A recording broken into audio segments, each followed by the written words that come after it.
Les propriétés et les limites de la fonction exponentielle en moins l'infini et plus l'infini sont à connaître par cœur, et on va donc les revoir ensemble ici. Tout d'abord, le lien entre exponentielle et le logarithme népérien.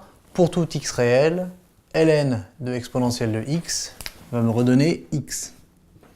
On dit que ln et exponentielle sont des fonctions réciproques, et je peux écrire la même chose, mais en faisant attention, pour tout x strictement positif, exponentielle de ln de x va me redonner x.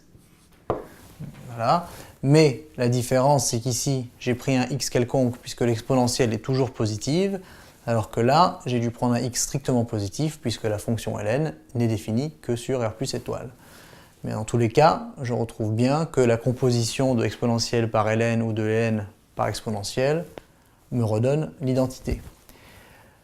Concernant l'exponentielle toute seule, on a 4 propriétés à connaître. L'exponentielle d'une somme de deux réels xy, eh bien c'est le produit exponentielle de x fois exponentielle de y.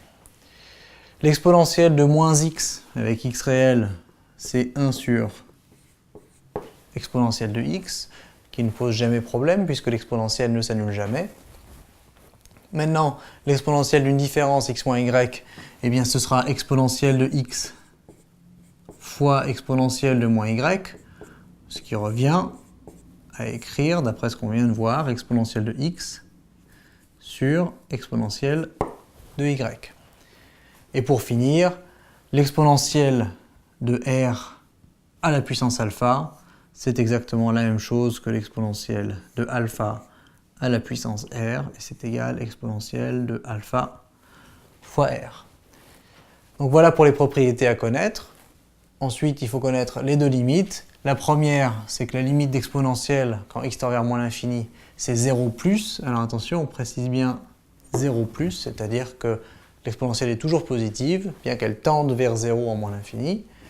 Et en plus l'infini, bien évidemment, la limite de l'exponentielle, c'est plus l'infini.